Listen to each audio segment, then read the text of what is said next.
What's the most common mistake plans make when building their STAR strategy? I think the issue for most of the plans that we have seen is that they divide up the measures into individual categories or individual measures and then have a team work on each of those. And then they don't coordinate across the teams to be able to most effectively see what it's going to take to improve the measures. We typically see lots of different vendors and lots of different actions within a health plan on individual measures. So one of the strategy officers that I talked to from a very large health plan told me that they have 300 vendors working on the different measures in HEDIS, which there's no way anyone could coordinate 300 vendors. It simply just doesn't work.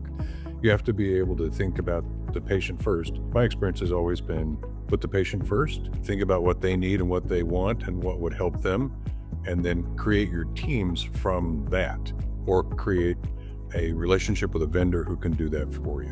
Why would a centralized strategy be better than siloed approaches? When you have a siloed approach and you reach out to a member, you're asking them about one thing that's going on in their life. And that one thing may not be the least bit important to that patient. You need to understand something about the patient to understand whether or not they even care about whether or not they're going to get XYZ screen, or they picked up their medications, or they can't do those things.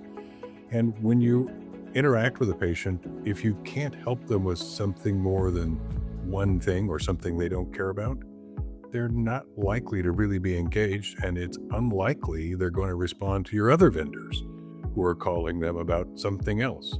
And so I think a coordinated strategy makes a much more sense than the siloed strategy. And realistically, who wants to take lots and lots of calls unless you can help them? Prioritization. Which measures should teams prioritize and why? So this is a more recent change for the HEDIS measures, where certain kinds of measures are weighted or scored more heavily than others. So process measures, did you do this, is a low weighted thing, as opposed to how do you rate your health plan, or did you accomplish a task that gave you a result, i.e. control blood pressure, control blood sugar, those sorts of things. Those are much more heavily weighted, and they impact your STAR score directly, as much as 5 times what a single screening score would do.